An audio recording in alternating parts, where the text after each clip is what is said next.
low price, but they really get no choice. And in a positive sum competition is where companies can compete on different attributes, services, features, customer support, that's actually relevant to particular groups of customers. And the most really positive sum competition is where companies are really competing on different things in order to meet the needs of different segments. So we're growing the pie and there's a piece for each of us. There's a piece of us. In fact, one of the things we talk about in the new article, one of the things I did in the new article that we really probably didn't have the experience to do so many years ago was really talk a lot about the implications.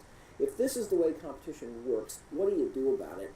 And one of them might be, in some industries, rather than go for market share against your rivals, you might be much better off just really expanding the pie, expanding the whole profit pool of the industry. That may be the best way for a market leader to actually improve their circumstances rather than to trigger a destructive battle with their head-to-head rival. How should a company get started using the 5 Forces framework? You're working your strategy up, you decide this really works for me. How do you begin? Well, I think industry analysis and looking at the competitive environment is, of course, probably the starting basic discipline of any strategy formulation process. If you don't know what your industry looks like, if you don't know how it's changing, if you don't know what the drivers of competition are, you might as well, strategy is going to be, marginally useful, if not destructive. So we got to start with industry analysis. Figuring out what your industry is and drawing the right boundaries. And that's not always easy. It's not always easy. We've added a box in this new article which really addresses that question because I encountered so many companies that struggled with industry definition.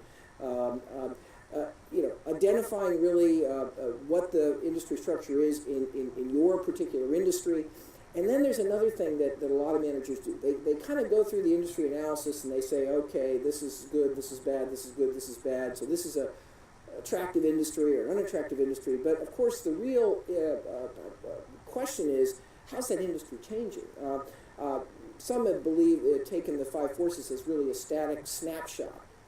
But of course, the 5 Forces give you the tools for understanding the dynamics and where's that industry structure changing? How are buyers and suppliers and substitutes and potential entry evolving?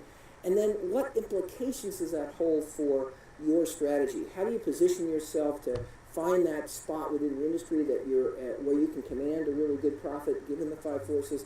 How can you maybe reshape the nature of the industry structure? And we've got some great new examples that are very, very contemporary in this article that I think will help the manager community and the investor community really understand the application of this. Sometimes when people think about strategy, they think about a group of people, maybe from a management consulting firm or maybe on the 33rd floor of the building, whatever it is, but this sort of elite strategy priesthood that goes and does this, and they're almost divorced from the rest of the management of the company, the 99% of the other people working in the company.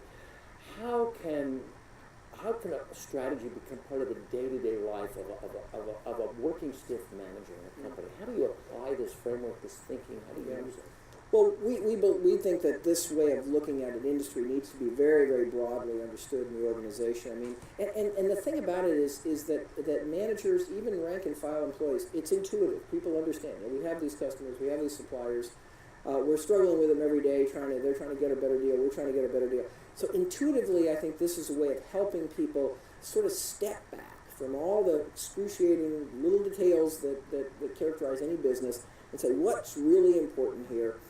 And then, of course, we've learned that strategy is completely useless, again, unless the results of the strategy process, the position that you choose to occupy, the way you're going to drive your company, is well understood quite broadly. Because the number one purpose of strategy is alignment. It's really to get all the people in the organization making good choices, reinforcing each other's choices, because everybody's pursuing a common value proposition, a common way of gaining competitive advantage. So, I remember when I wrote this article, there are many people who believe that strategy documents should be locked in the safe at night and should not be made available to the rank and file. There was a concern that some competitor would find some secret. Well, we've actually learned now that it's the opposite. You've got your employees got to know your strategy, your channels have to know your strategy, your suppliers have to know your strategy, and your competitors probably knew it already. Well, and frankly, if again, competition is not zero sum, if every company finds a unique need that it can set out to meet, if it tries to deliver something different than its rivals, multiple rivals can be successful. And if your competitors kind of understand what you stand for and what you're committed to, maybe they'll make a different choice, rather than get dragged into these kind of mindless price wars that we see in some of the industries. The 5 forces that shape strategy have been around for 30 years. They're going to be around for, well, they've been around for long. They were around long before you wrote about it. That's right. They've been around as long as business has been around. They're going to be around as long as business is around.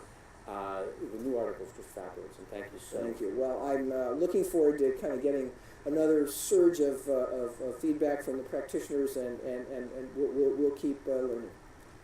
Thanks, Tom.